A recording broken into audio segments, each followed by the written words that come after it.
Chris Mitchell has been watching all that splash and dash in day three's morning session in the pool. Chris, you've done the bolt over here again. Thanks very much. Fran Harsel looking incredible too this morning in the 50-metre butterfly.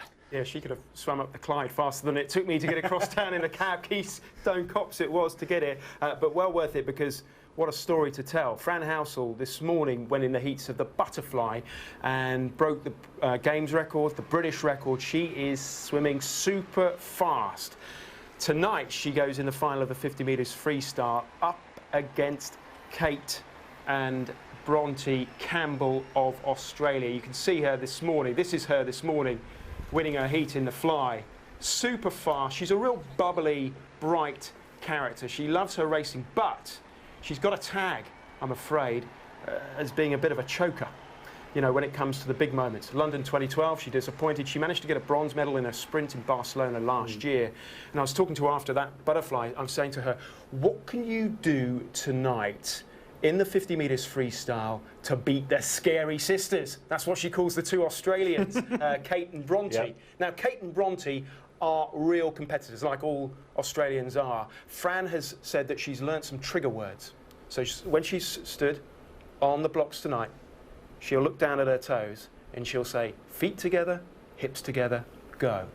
If she gets her start right, she could do a real quick time and get that gold medal that she really wants. But you know, she's been here before. She was at Delhi, got 5 medals there. She was in Melbourne, so she's a seasoned pro, but she's got to make it count. Chris, fascinating insight into the minds of these swimmers. It's great you're down there talking to all of them on the deck and they're giving away those secrets. I tell you what, Scotland, a new poster boy is really emerging. Ross Murdoch, fastest in the 100 breaststroke semis, and the poster boy that's everywhere else, Ross Jamieson, not in there. Yeah, Michael Jamieson, I mean, the man with the Hollywood tan. He was slated to win the breaststroke events here quite comfortably. Didn't even qualify for the final. He's lost his head. Ross Murdoch goes tonight in the 100 metres breaststroke final as all of a sudden the favourite.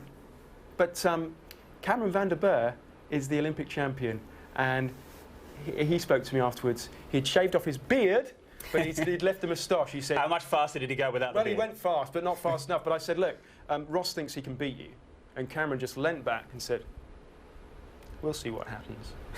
Cool, calm, Cameron should win. Ross is a great swimmer. He's a great prospect for British swimming later in Rio in a couple of years' time. If he beats Cameron, I'll eat my swimming cap. I want to see that. All right, before you do that, can you tell us about Chad le Clos? He had to settle for second in his 200-metre butterfly heat today. He is the Olympic champion. Is he just foxing? Yeah, I think he is. Chad le Clos really annoys the purists, and he did it again. But he's done it all through the swimming so far in Glasgow. He looks left and right through his races. It slows him down. You know, he's showboating, really. It's like the jockey on a horse that's coming up to the winning line and is looking around, and then suddenly somebody takes him. But when it comes to the crunch in the final of the 200 fly later, he should win. But Cameron Brodie, this Scot, beat him in the heats, was fastest, and Brodie looked me in the eye and said, I can beat Chad. No one else thinks he can, but Cameron Brodie, the Scot, does. And I tell you, whatever they're drinking out of the River Clyde, these Scottish swimmers, it is rocket fuel because they are swimming much, much better than they ought to be swimming. Let's bottle some and sell it on the way back home. Chris Mitchell, thank you very much, wrapping up all the action from the morning session at the pool, the Toll Cross Swimming Centre.